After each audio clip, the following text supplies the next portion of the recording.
Grace and mercy brought me through. I'm living each moment because of you. I want to thank you and praise you too. Your grace and mercy brought me through. I know myself to be one of the lucky ones to have been raised by my elders. Like many descendants of slaves, my land association has been shaped by retellings of my grandparents' childhood memories of working in the hot fields of the South. I'm a fifth generation farmer who has returned to this small town to honor my ancestors. So much has changed, though. Most of the foods that my grandparents grew are now gone. Over the last 100 years, we've lost about 70% of the crop diversity in this country. What's left is mostly owned by a handful of major companies in distant places and bred to thrive somewhere that isn't where we live. Don't feel no That leaves all of us a little way exposed to I supply shocks, to weird weather, to tomatoes that taste like nothing. come too It's a real far. problem, but I know just where to go to explore solutions for sowing sovereignty.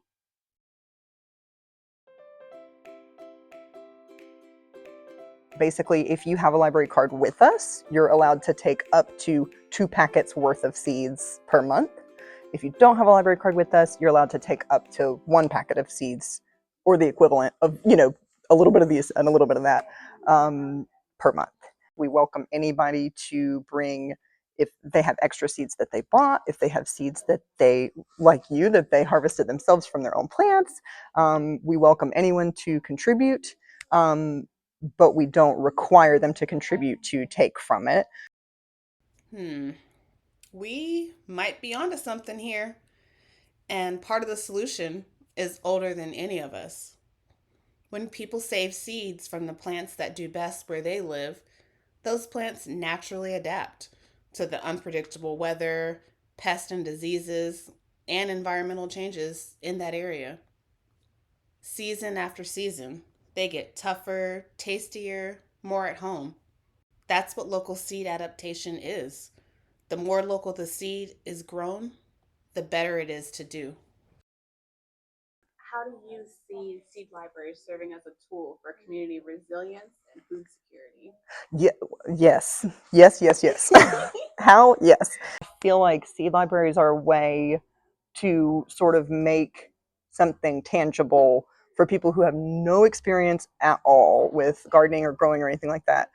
It makes it tangible and accessible that they know there's zero stakes. They walk in here, there's free seeds, there's probably dirt at home. It may not be the best dirt, but there's dirt at home, you know. So it's pretty much a free way that they can try it. They can dip their toes in, they can try it without any kind of um, financial risk or embarrassment about like I don't know how to. I did it wrong. I didn't grow my sunflowers right. Um, so yeah, I feel like that's important, and also I think a lot of people are detached from the idea that like that they can create food. I think we live in a society that's so used to things being in a package and you get it from the store and that's where food comes from. Um, but it's not true. So when we can convince people, no, really, you can get a Home Depot bucket and start feeding yourself with a bucket of dirt and some free seeds. I mean, I know it's a lot more complicated than that, but if we can convince people to try, I think that's really valuable, especially in communities where your grocery store options, if you live in town and you don't have transportation, there is a Dollar General across the street from a Family Dollar, and that's about it. And there's a couple of restaurants. They're in walking distance. There's more grocery options the further out you go, but those are transportation dependent.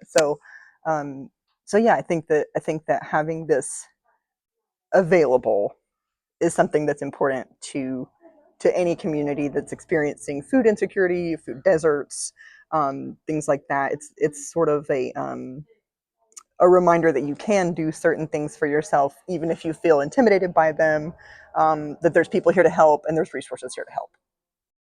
I left my library feeling inspired to finally finish harvesting these collard seeds from last season so I can actually share them.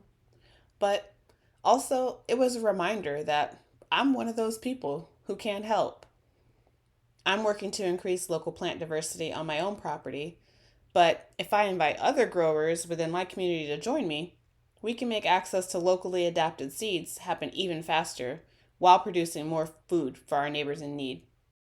To kick off my first community seed project, I ordered a local adaptation kit from Going to Seed. I got the Brassicas kit, which came with 20 diverse seed packets of kale and 20 of these colorful growing guide zines. Each of the growers who join my project will receive a pack of seeds and a zine. We'll grow the provided seeds in our individual gardens and save seeds from the plants that thrive so we can replant them. Typically, seed saving comes with a rule book. Keep your varieties apart, grow a big patch, yada yada yada. It's enough to make people quit before they even start. But the seeds provided in these kits come as diverse mixes, and the usual rules don't apply. You don't need a big garden either. With a diverse mix, you can save from as few as 2 plants. Cross-pollination isn't a problem here. It's actually the whole point. When plants cross, they trade traits, and the next generation comes back stronger and more at home in our soil. All I need to do is tuck a small insert into each zine with how and when to return seeds to me, collect an email from everyone who takes a zine, and maintain contact with them during the growing season. It'll take a few seasons, but through this local seed project, we'll end up with more seeds and food for our community. And we'll have kale that's suited to the unique growing conditions of our area. This project is sure to be a beautiful way to nurture connections between people, land, and food. We're going to need to protect vulnerable communities, but the first line of defense is to help them protect themselves. You must teach them how to know this, to grow their own food. Every house needs to have a garden, and everybody needs to feel empowered to grow their own food and reconnect with nature. It's in us. It's in our DNA. We can do it. It's science, but it ain't rocket science.